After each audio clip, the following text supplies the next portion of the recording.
Welcome, Jerry and Debbie, here on Take Two with Jerry and Debbie on EWTN Radio. As we wrap up a week, and we're heading into a weekend that is going to be very, very emotional for a lot of people, of course, with Sunday being the 15th, can you believe it, the 15th anniversary of the terrorist attacks on the World Trade Center. And our topic today is remembering 9/11. And we would love to have your takes, your participation. Where were you? What do you remember about it? Our country seemed to fall to its knees and beg God for mercy. Did that last? Has that remained? Did we lose sight of our need for God in the ensuing days and years following that? So share your takes at 1-800-585-9396. You're also welcome to text us as well, and that's a new feature we have on EWTN, and we're excited about it. I actually tested it out this morning and just said hi to everybody at EWTN, and it worked beautifully. And what you do is you put in the text line, you dial in or you text in 55000, and then in the text line you put EWTN, and then you wait for the prompt, and then you can leave your comment or your question. And it's a really nice feature if you don't have the time to call in and maybe sit for just a couple minutes on hold. You can text EWTN at 55000. Put in EWTN, then put your comment or question. We had many yesterday, Jerry, and that's a great way for our listeners to really participate in the conversation. Or really, I feel one of the greatest ways is to dial in at 1-800-585-9396. This can be and probably will be an emotional show for so many of us, and we really want to kind of be together with this as we are remembering 9/11. And we're going to have, for the first third or so of the program, a guest on with us. And she has really an amazing story. Her name is Donna Bird. She was married to a third-generation Arizonan, Gary Bird, from June 12th, 1982, until his death in the North Tower of the World Trade Center on 9/11/2001. The irony, the tragedy is actually compounded somewhat by the fact that he was at the World Trade Center only for a very short meeting. He had begun an employment in his dream job the day before. He was supposed to have been actually in Denver speaking to a professional conference on that day, but he arranged for a co-worker to cover for him while he traveled to New York City for that new job. And Donna Bird, thank you so much for taking time to join us on Take Two with Jerry and Debbie this morning. How are you? I am just fine. Thank you, Jerry, and thank you, Debbie, here with me in Arizona. And I'd like to say hello to all your listeners around the world. Donna, I recently just, it dawned on me, it didn't dawn on me at the time when I heard of Gary's death. He was the only Arizonan that died that day. Is that correct? I believe that's correct. We did some fact-checking when we put together the 9/11 memorial. Let me clarify that. Gary was the only Arizona resident at the time. There, of course, were others, such as the Cox boy, who lived here and then moved to New York. But Gary was the only resident. Donna, thank you for being with us, by the way. I know this has got to be so extremely emotional for you and your daughter Amanda and your son Andrew. But what can you share with all of us? Because this is a global family, if you will, that listens to Take Two. And when we do this hour, we want to walk away with a little bit better understanding of ourselves and our relationship with God. And what can you share from your heart about what you've been through, the experience, and maybe a little bit of what you might want our listeners to know that we can walk away changed a little bit, Donna? We can completely walk away changed, knowing that we have a common anchor. And that's what I experienced on 9/11. The common anchor, of course, was our Lord and our God. Today, I have people from Australia to Ireland that are friends of mine that are listening in, or they will come in later. And that covers pretty much the whole globe. Those people are the ones that are really, really close to me, that helped me through 9/11 and my children. But they represent merely, or I should say greatly, the family of God, the people of God, the people of the world. So the terrible tragedy of this is that we were all focused on a loss that impacted some of us in our heart, in our soul directly. the beauty of it was that we all shared in it. So I'd like to bring a message of hope to people that I've experienced, and the hope comes through the fact that we all support and we are all connected to each other. Every time I mention to someone, if they ask me how Gary died, and I mention to them where he died or how he died, there's a visceral change in the person's body, if you will. They soften, they come closer, and they want to help, and they want to support, and they want to know how they can be compassionate. It's a beautiful experience. That might be more than you asked me to share. That's beautiful. I hope I'm getting my point across. We are all connected in the recovery from every tragedy. Right.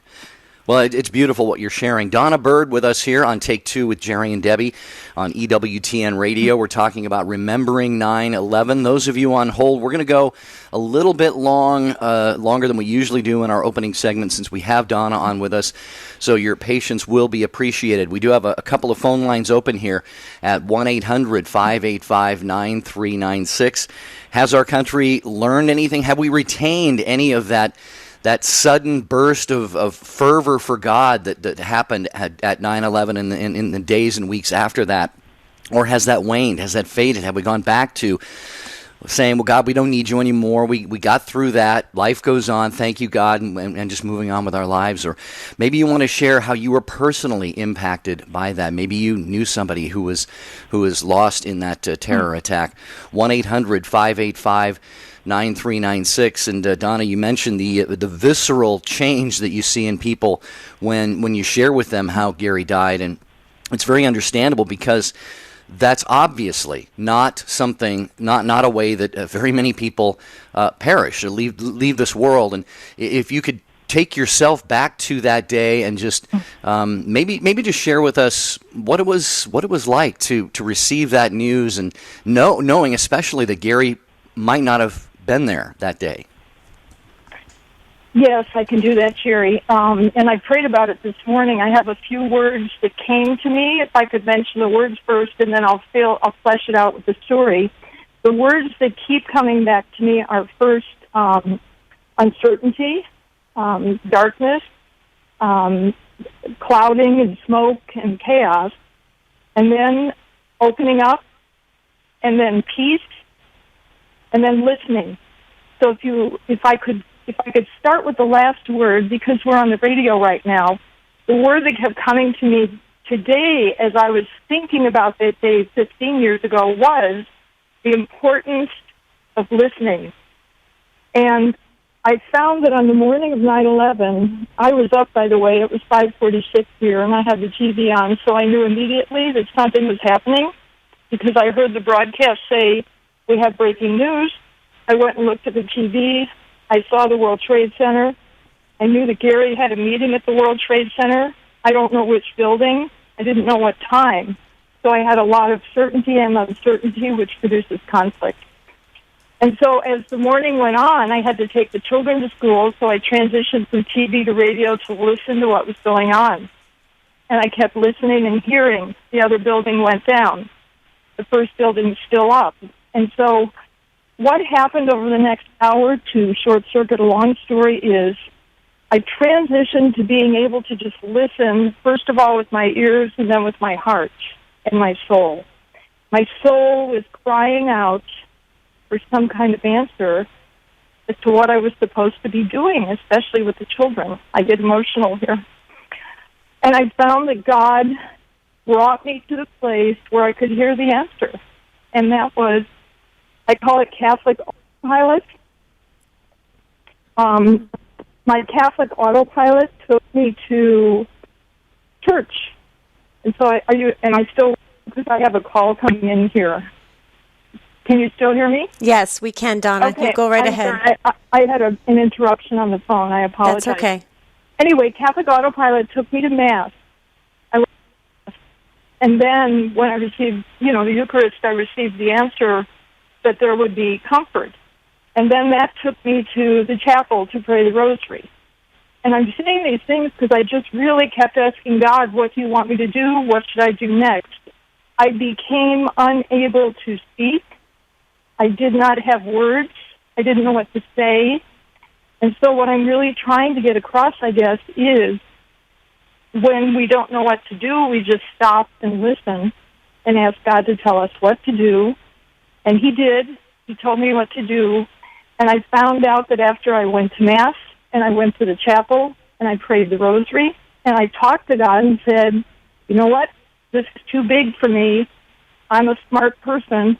I'm a lawyer. I'm in the business of figuring things out, but this one is way beyond me, Lord. You take it. It's yours.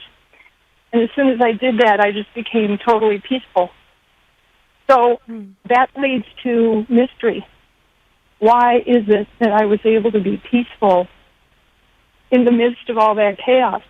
So I've spent the last 15 years praying and studying that to try to figure it out.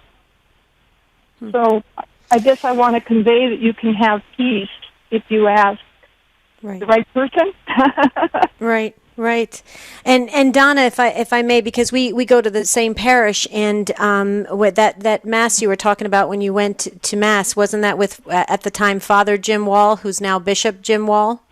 I believe it was Father Wall at the time. Yeah, I always question my recollection that day, but it was very significant that day, and later that it was Bishop, who is a friend of mine. Yeah, right, in Gallup, New Mexico, the Bishop of Gallup, New Mexico. But Donna, let me just ask this, because and if it's too personal, please tell us it's just way too personal. But we're so many times when there's a tragic loss, we always are wondering, did people get a chance to say goodbye?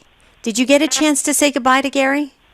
Yes, I did, because, and that's a beautiful, beautiful blessing in my life, because not having the chance to say goodbye later on might produce either guilt or, guilt over the things unsaid. But Gary and I were blessed with a beautiful sacramental marriage, although he was never Catholic. Didn't matter to me. He went to Mass every Sunday with me. He was a great Christian. And we made it a point to do things today as if, I'm not kidding, as if we were going to die tomorrow. And we had conversations about, if you are not with me tomorrow, I want to be able to live today knowing what a gift you've been to me. So, I'm getting emotional, sorry. As Gary was leaving the house on Sunday afternoon, he not only went and said goodbye to the children, but we said goodbye, and I said, I love you. And he said to me, I'll be home for dinner Tuesday night, which is on the Arizona Memorial, and which Bishop O'Brien, God bless his heart, said at the funeral Mass, little did Gary know that he would be home Tuesday night. Wow. What a dinner that was for him, too. Thanks be to God. Yes. I hope that answered your question. Absolutely. Yes. And thank you, Don. We know this is not easy. You did, just so our listeners know, we're not really going anywhere with this conversation that Donna didn't say beforehand that she would be comfortable talking about. We're talking about remembering 9/11.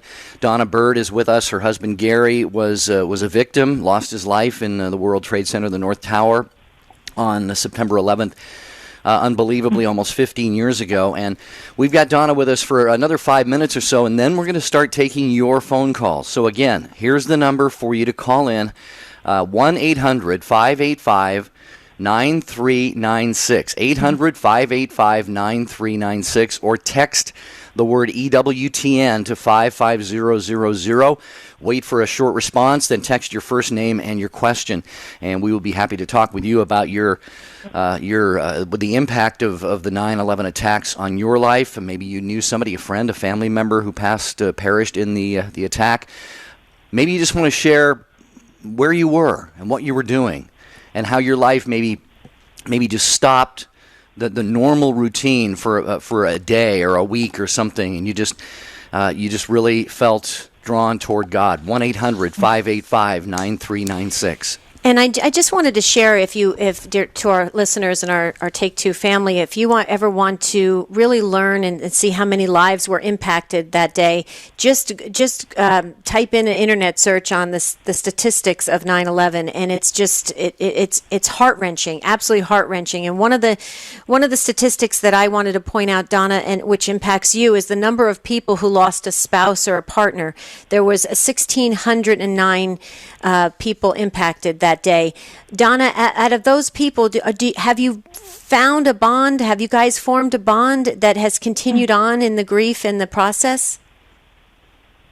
No, I have to say no, because I haven't looked for it among the widows or widowers. Those groups do exist. They are physically close to each other, of course, on the East Coast. Right. And I have gotten together with other, widows and widowers here of different tragedies.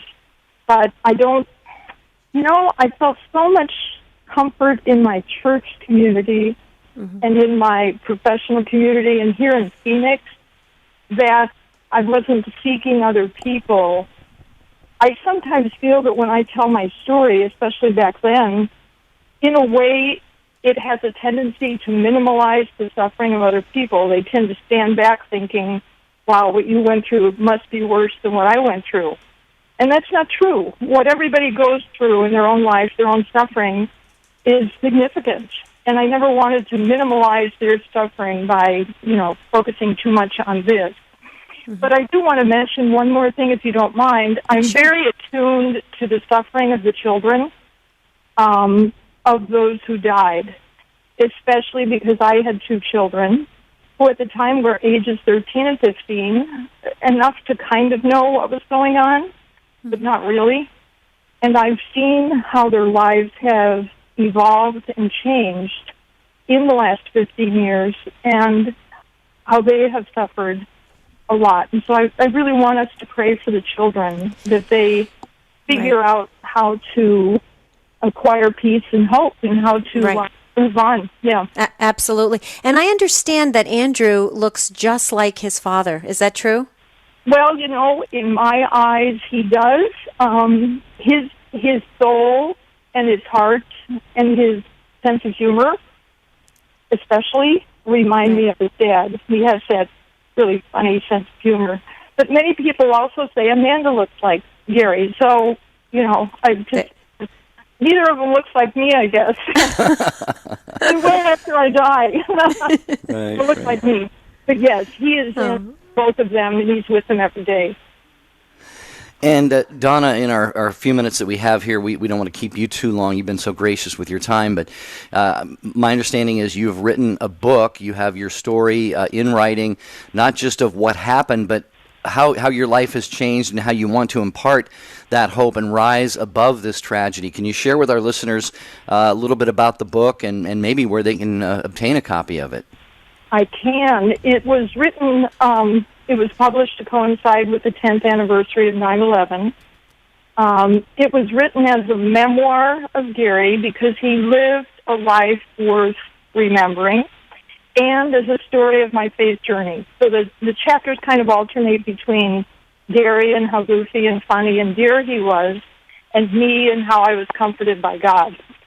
It is derived from Romans 8:38 because one of the people I asked and listened to after 9/11, in fact, on September 12th, my doctor, I went in for a prescription to help me sleep, which I didn't need, but he wrote down on a prescription pad Romans 8:28 to the end of the chapter.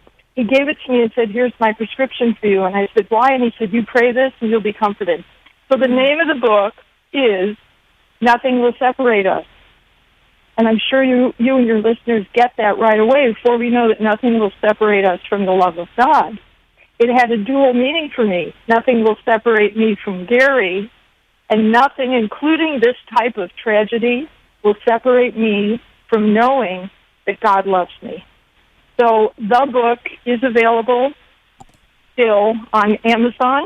If you search Nothing Will Separate Us, and I published it under all my names, which is Donna Killowy Bird, and you can still acquire it. And I hope that my co-writer will help me come up with maybe a revision of the book for the 20th anniversary, because there's so much more to be said. Right. Right. Donna, interesting when you were speaking about it, I was thinking about your ministry life. Like I said earlier, we share the same parish that we went to, and as long as I've known you, I mean, my sister actually knew you closer for a while there than I did, and I'm so glad that we developed a friendship as well. But I watched you in ministry, Donna, and it's so fascinating to me because, yes, you said you were a lawyer, but you're always active in ministry, always supportive of everything that is moving along in formation, vocations. You were just wonderfully steeped in your parish community. Do you think, when you look back now, do you think God was preparing you? Because I've often said sometimes that when people are active in church, it's almost like a preparation so that they can endure anything that comes their way. And now you're going on for your theology degree, which I find so fascinating. Do you look back now thinking, well, Lord, thank you for preparing me, at least from a formation standpoint? Yes, Debbie, you're absolutely right. Observant, very observant. And I say this humbly, but I recognize the gifts that God gave me. Gary's one of them. My intellect is another one. My love of the church is another one. And the fact that I've always had wonderful, beautiful, touching clergy in my life, priests, sisters, other ministers in church. And that keeps you going. You see the joy in them, and you want to keep doing things for the church because you love God, etc. The word that I like to use is God equipped me. He equipped all of us to be able to deal with whatever He's going to place in our path next. And He equipped me, yes, to be able to deal with that tragedy. I'll tell you something that you wouldn't understand unless you really know lawyers. When I saw the World Trade Center falling down, the lawyer in me, this is horrible, but the lawyer in me said, post-traumatic stress disorder. I knew that we would have to be reliving that event every year. And my intellect knew that I had to be able to get out of my head and get into my heart so that I could not be drawn into being a victim of post-traumatic stress disorder. That was being equipped to be able to deal with it. And my service to the church and my people, my friends in the church, are the ones that have given me the legs under my stool, if you will, so that I can sit down knowing that I have great support. I hope that wasn't too long of an answer. No, more beautiful words, Donna. Thank you. We are going to get a break here in just a moment, Donna, and we'll let you resume your day. Our prayers are going to be with you. Like you said, every year you have to sort of relive that, probably every day. But when you have certain anniversaries, like it's now 15 years, we're going to pray especially for you, for your children, and of course for all of the victims. And we are so very, very grateful that you took the time to be with us here today. And may God use your story to touch and bless many, many more lives. Donna, thank you so much for being with us. Thank you, guys. Bye-bye. Thanks, Donna. God bless you. Wow, that's powerful, Deb. She's a great lady, strong family, strong parish community around her, and like she said, friends and family. Boy, she's a beautiful woman, and she's a hero to all of us. Dear listeners, this is your opportunity to weigh in and share where you were during 9/11, what happened, if it impacted you, how it changed you. You heard Donna's very, very strong, powerful story. How has it changed all of us? We want to talk about that. You know, like Jerry said at the beginning of the show, maybe, now that it's over with, we can't possibly forget about it. We should never forget about it. How has it changed us? Let's talk about it. 1-800-585-9396. That's the number to dial. Or you can text EWTN, text it at 55000. You can make your comment or question there as well. All right, well, it was great hearing from Donna Bird, and we want to hear from you. The rest of the show is yours, dear listeners. Remembering 9/11. Debbie just set the table for you there. Your thoughts, your emotions, where were you? I'm going to share where I was. I'm sure Debbie will as well. 1-800-585-9396. You have something important and helpful to say to others who are listening today, so let us hear from you. 1-800-585-9396. Take two with Jerry and Debbie on EWTN Radio.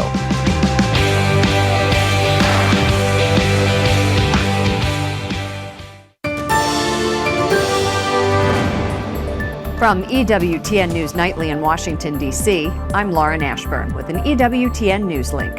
All eyes on Donald Trump today as he headlines this year's Values Voter Summit in Washington. He's trying to build support among faith-based voters. The conference is organized by the conservative Christian group, the Family Research Council. President Obama condemns North Korea's fifth nuclear bomb test. He calls it a grave threat to regional security and says the U.S. will never accept North Korea as a nuclear state. Attorney General Loretta Lynch leads a moment of silence outside the Justice Department this morning to recognize the victims of 9/11. This weekend, it will be 15 years since the terrorist attack. Looking for the origin of life, a NASA explorer launched to capture an unexplored asteroid. The spacecraft is set to return in 7 years with gravel samples. I'm Lauren Ashburn with your EWTN News link. Join us this evening for EWTN News Nightly. Don't wait another minute. Now is the time to make your plans for the 2016 EWTN Family Celebration. September 17th and 18th are the dates, and Birmingham, Alabama is the place for our celebration of the life and legacy of Mother Angelica. This is your chance to meet your favorite Catholic TV and radio hosts, Jim and Joy Pinto, Janet Binkovic, Father Wade Menezes, and Raymond Arroyo. Plus, you can meet the winners of EWTN's Cool to Be Catholic Film Contest. We'll have Holy Mass and Confession, Family Corner, and you can shop for holy reminders at EWTN Religious Catalog. Kids can have a fun-spirational time at EWTN's Faith Factory, where they can meet Brother Leo and sing along with the Donut Man and Duncan. And best of all, it's free. The EWTN Family Celebration, September 17th and 18th in Birmingham, Alabama. For more information, go to EWTN.com/family celebration.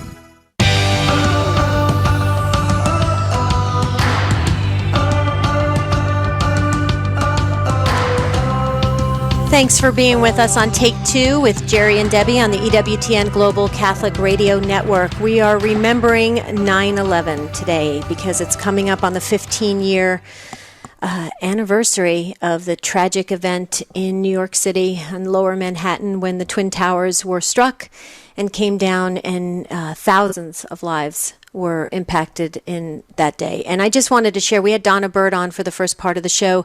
Her husband, Gary Bird, was in the North Tower when it was hit. The North Tower, actually, I believe if it was the first tower that was hit, but actually was the second tower that came down.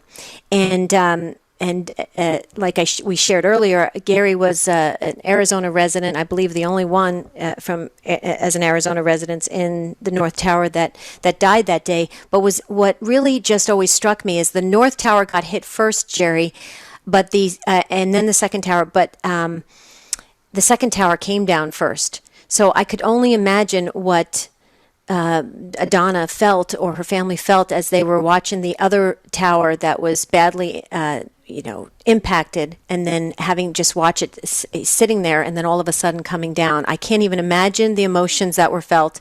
I know, like Donna said, it was very early here in Arizona when we were watching it on TV in my home.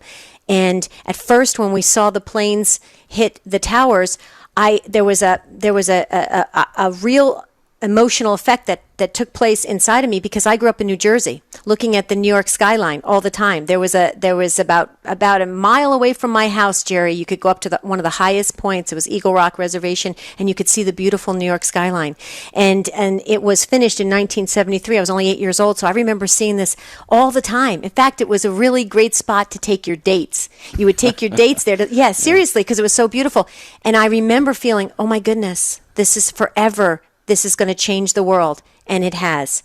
And I know that our listeners have had those same moments where they know where they were at when it happened. It's like when JFK was shot. People know where they were when they heard the news. So we want to hear from you. 1-800-585-9396. Where were you, Jerry, when it happened, 9/11? I was working at Catholic Answers at the time, and my colleague then, Jason Everett, came down the hall and just poked his head in my office and said, hey, a plane just flew into the World Trade Center.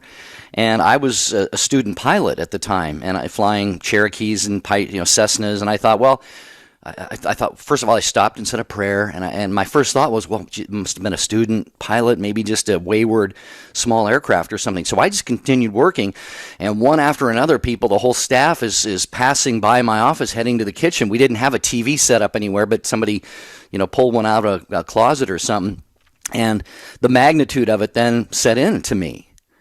But my initial thought was this was probably some kind of just an accident of a small plane, and then the reality started to set in. So, all right, we're going to go to your calls, 1-800-585-9396. Thanks for being patient. Mick in Indiana, listening to EWTN Radio on Redeemer Radio. You're our first caller today. Mick, how are you? Doing pretty good. I was actually in Alaska when it happened, and I walked into a gas station to pay for gas, and we saw it. But what I wanted to comment about is how blessed we are in this country, how protected and how easy we have it. That we lost, and I'm not trying to minimize the loss of under 3,000 people, but if you look in other places of the world, this wouldn't even hit the radar as far as the number of people lost. And if you look at historically, I was reading about a plague that hit London in the 17th century where they lost 100,000 people in 1 year in London, a quarter of the population. And that, it throughout history, but we have been protected so much that we're so used to being safe that right. That this is a big deal. Mick, one of the things that I think, let me ask you this. Would you see a bit of a difference here, though? You mentioned a plague, and yes, there have been, the Black Plague and so many others. These were more, what do you call it, natural disasters or illnesses or diseases or something that we want to fight against, try and prevent. Sometimes we can't prevent them, so we work on a cure. In the case of the 9/11 attacks, though, this was humans taking out humans and actually perpetrating horrific acts against them. So would you maybe agree with me that there's a little bit of a difference there in terms of the kind of situation? Well, I do, but I would also point out how many times in the 20th century have, not even in the situation with war, where you had Rwanda, you had the Armenian genocide, you had so many you had Pol Pot, the Khmer Rouge, where, once again, I'm not trying to minimize it. What I'm saying is we need to realize how protected and blessed we've been. Oh, right, yeah. Absolutely. Sure, go ahead, Debbie. Yeah. Yeah, absolutely, Mick. I would agree with you. We are blessed that we have been protected and kind of isolated. I think the thing for me, Mick, that changed with New York City is the fact that there wasn't a single second to prepare. It was such a unbelievable shock with plagues and even war or even any type of impending doom. There may be some time for preparation just to get prepared for that tragic thing that could possibly happen. There was no preparation here. Here were people that were just doing their job, and it really it was an amazing shock in a tragic way that I think still leaves us all stunned. And that's the part of it, I think.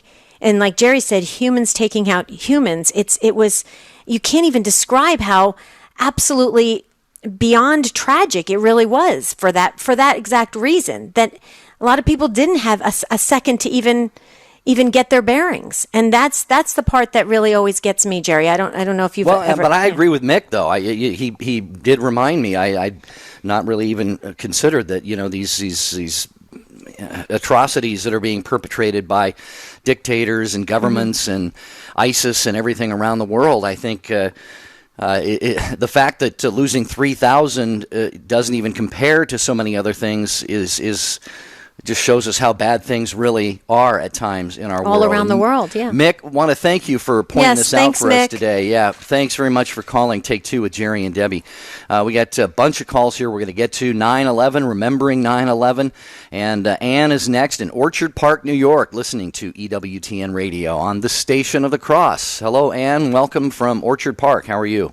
Good. How are you? Better now that you called. I was in adoration. I usually go every Tuesday, and my husband had called me down, and I looked at the TV, and I saw the airplane hit the Twin Tower, and at first I just thought that maybe the plane went out of control. And then I went to adoration, and I'm usually there alone, and all of a sudden people started just coming in the adoration chapel, and then they said the second plane had hit. And the thing that I felt at that moment was despair. I just couldn't believe.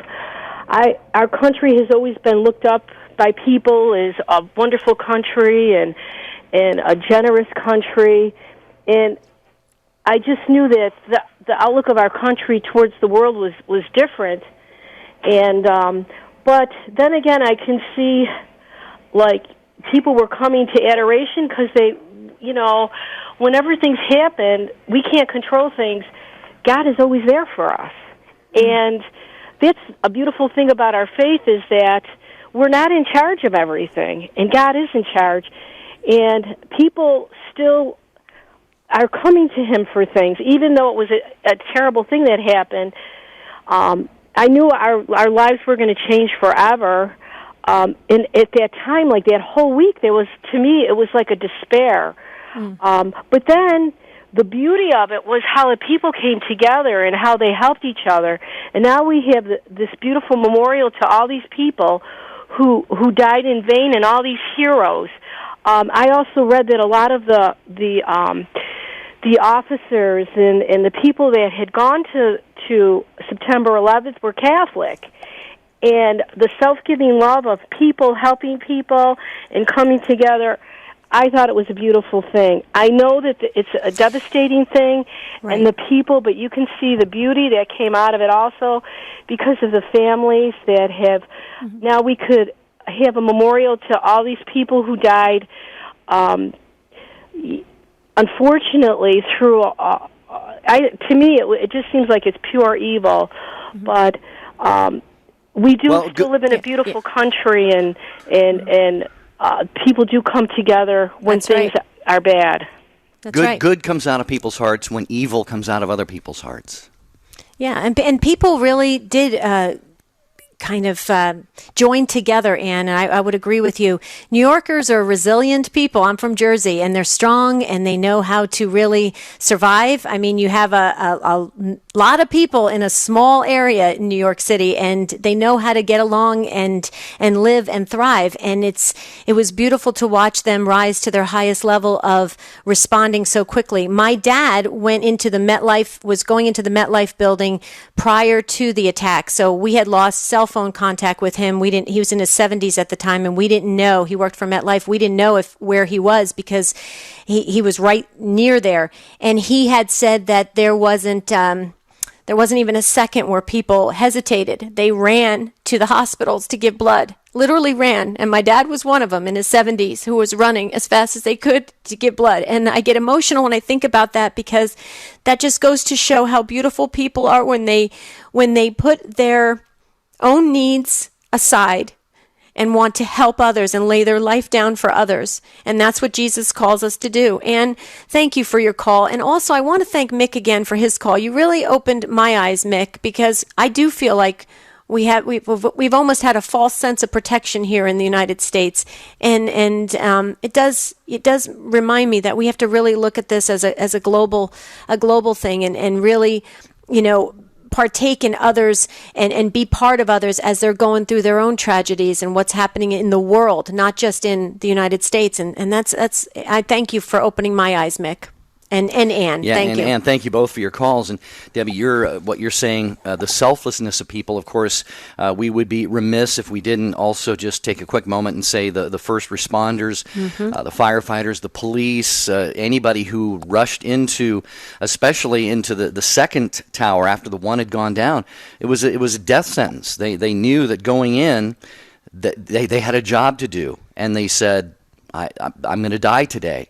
But I'm gonna die trying to save a few people if I can. So, God bless them all.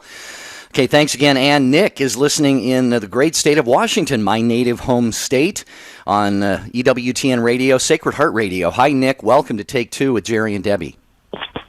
Well, hello. Hey, Nick. Hi, Nick. Say, I have my own 9/11 story, and I've always kind of been ashamed of it because 9/11 happened in conjunction with my family deteriorating. A wife who left and took the children and filed restraining orders, and things felt very dismal to me. And I always felt a little bit guilty that I wasn't able to feel badly for the families. And your guest, when she said she worried about minimizing the grief of others with her story, it is the first time since then that I felt free to not feel guilty about the fact that I didn't feel guilty for the other family. Wow. Well, Nick, it's beautiful to hear you have that emotion about it. And if Donna came on just for that reason for you, Nick, then it was all worth it. Because that's how God works. He wants us to, one by one, connect with one another and help one another to move forward and to move closer to Him. And so I'm glad that Donna's story brought you a sense of freedom and peace. Because I know Donna would be smiling right now if she's still listening. I know she's probably off to theology class right now, but I know she would be smiling to know that it impacted you, Nick. And Nick, I just want to say something. Your grief that you felt when you said your family was torn apart with divorce and around the same time, my heart goes out to you. That's a lot of people don't realize it because if they haven't experienced it, but the emotional pain that happens with divorce is so strong and so deep.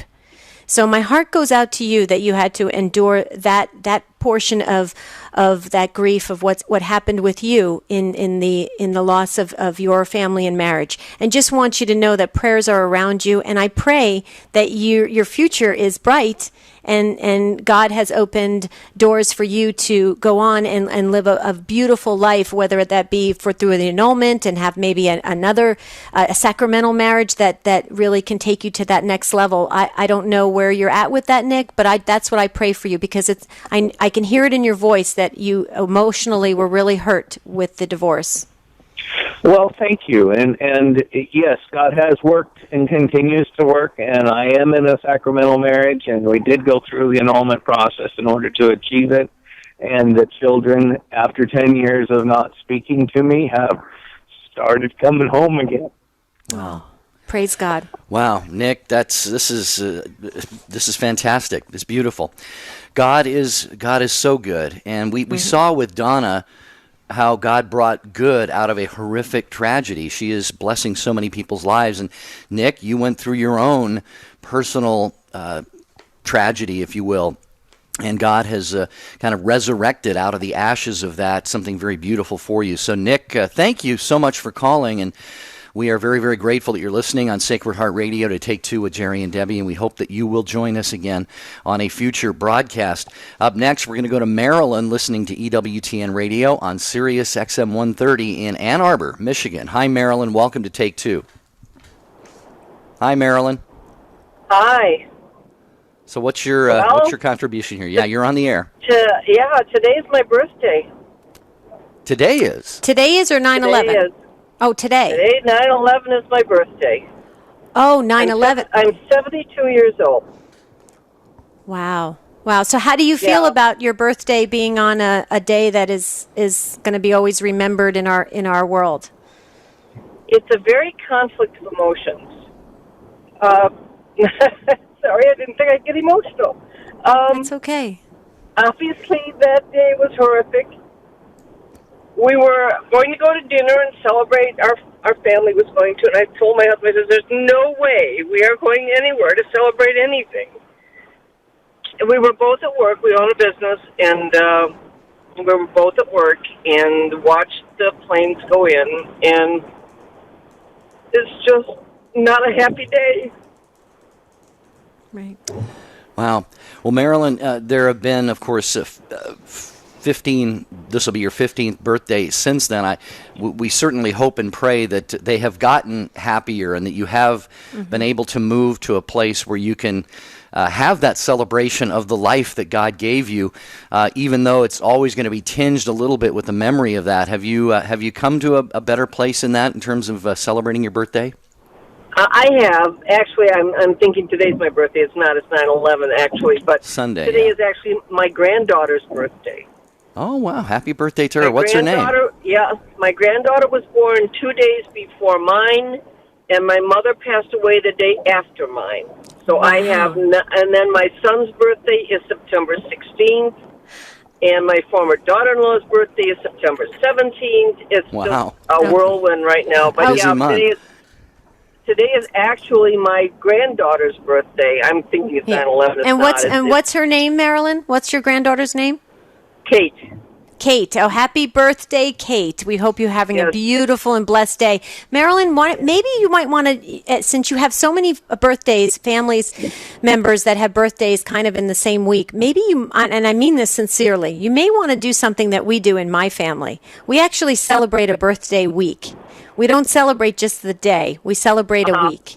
And the reason why I say that is because so many times if you're traveling or something's happening in your life, you can't always celebrate that exact day of the birthday. So we celebrate the birthday week. And if that brings you any comfort, or maybe you could do that, maybe that would just make it more joyous of the day you were born, Marilyn. It will. And actually, we're, as a family, celebrating my birthday on Sunday, which is actually 9/11. And my granddaughter will be there, and we will celebrate her birthday as well. Right. And my other son will be there, and his birthday is the 16th. We'll celebrate his birthday as well. So it will be a day of birthdays. Yes, yes. Well, happy birthday to all of you, and have a blessed and beautiful year coming up for your birthday year. And we just wish you many, many more, Marilyn. Thank you for taking the time and sharing your heart with us today.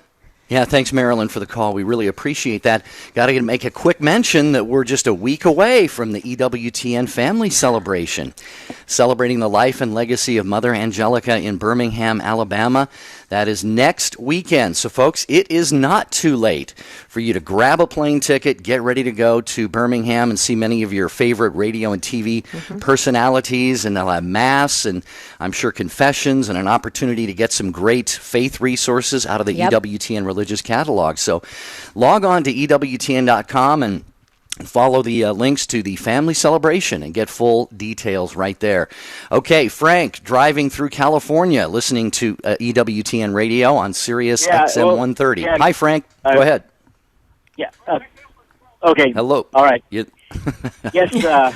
Good morning. I was sorry to interrupt, Frank. There. Sorry. I'm a truck. I was a truck driver at that time. I still am a truck driver. At that time, I was pouring concrete and heard from the pump operator that the towers had been hit. But in our community that I live in Central California, we have a small community of 10,000 people. I knew already that there was a vacancy on the fire department. So we're a volunteer department over there. And that afternoon, when I got off work, I went directly to the chief's house and picked up my application. I couldn't take the place of one of the 343 that died in New York, but I could take the place and fill a gap that was in our town. And I've been with the department ever since. Wow. That is, this obviously reminds me of people are probably already thinking about this, but we also saw, I think, a great increase in military sign-ups after that as well. And I think that's a beautiful thing when a country is under attack.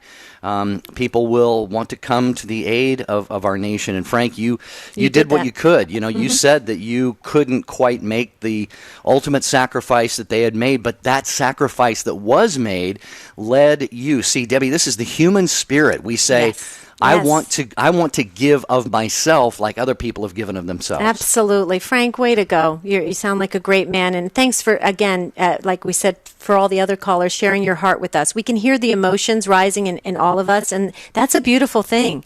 When we really touch deep into our hearts, it's beautiful. Anything else, Frank, for us? I just say it's been a blessing for me to just be of service. I did a minor thing, but they did like you said, the big sacrifice, and all I can do is fill in the gap. Well, That's you're right, in it, but it's a vocation to really be of service to others. That's a vocation. So thank you, Frank. It's a great way to make a living, actually, and it's a special thing to help individuals that are in need. Right. Amen to that. I just want to say one other thing when Ann was talking about adoration, Jerry, and thank you, Frank, so very, very much. Thanks, Frank, for the call. Yes, when Ann was talking about adoration, how the churches were flooded and so many people came in, I saw that firsthand because I was working at the parish level, and masses were packed. I mean, packed. It looked like Easter and Christmas. It was unbelievable. And then you saw it kind of dwindle down and the numbers down, and that always saddened me, Jerry. Always saddened me how so many rushed to the churches, and then when things got peaceful and safe again, they kind of drifted away. And I go back to Donna's story again. One of the reasons I believe that Donna handled the tragedy in her life so well was because Donna was always active in her faith. She is a prayerful, wonderful woman, a woman that we all look up to in ministry. And I think that's important for all of us to remember, that we must be living in the moment like her and Gary did, but being active in our faith. So anyway, I just wanted to share that. And Elizabeth, I'm so sorry we can't get to you today, but you have a wonderful comment. Is there any way you would post it on EWTN Catholic Radio Facebook page, or even email us? You can email us at take2 at EWTN.com. We'd love to hear from you, Elizabeth, and the others. Sorry we couldn't get to you today. Yeah, every day we just come to the end of the clock. It keeps on ticking, and we can't do anything about that. But we do appreciate you calling, Elizabeth, and would love to have gotten you on the air. And thanks to all the callers. Thanks to Donna Bird for her amazing story. If you missed the first 22 or so minutes of this program, I really strongly encourage you sometime this weekend as we remember 9/11, go to take2show.com, and every show is archived there. So when you see the description for today's show, just click on the audio file. It'll take you to the SoundCloud site where you will find that. And by the way, when people are there, Deb, they can click on the J&D yellow logo and get to our website. That's right. They can go to Jerry and Debbie, that site, and we have a great prayer wall there for you to put your prayers on, and we'll come out and speak individually or together. It's kind of fun. We're doing a Advent mission together in Chandler, Arizona. We're excited about. But don't forget to go to EWTNRC.com. That's the religious catalog. We're so excited. Talking about formation, the One Faith Experience DVD set is available there. It's item number 633D. D as in Debbie. That's how you can remember it. Just wanted to share that real quickly, Jerry. I was excited about it. On Monday, we want to hear from grandparents. It's great to be a grandparent, isn't it? That's what we want you to call with your takes about on Monday. Until then, have a beautiful and blessed weekend. We'll see you soon.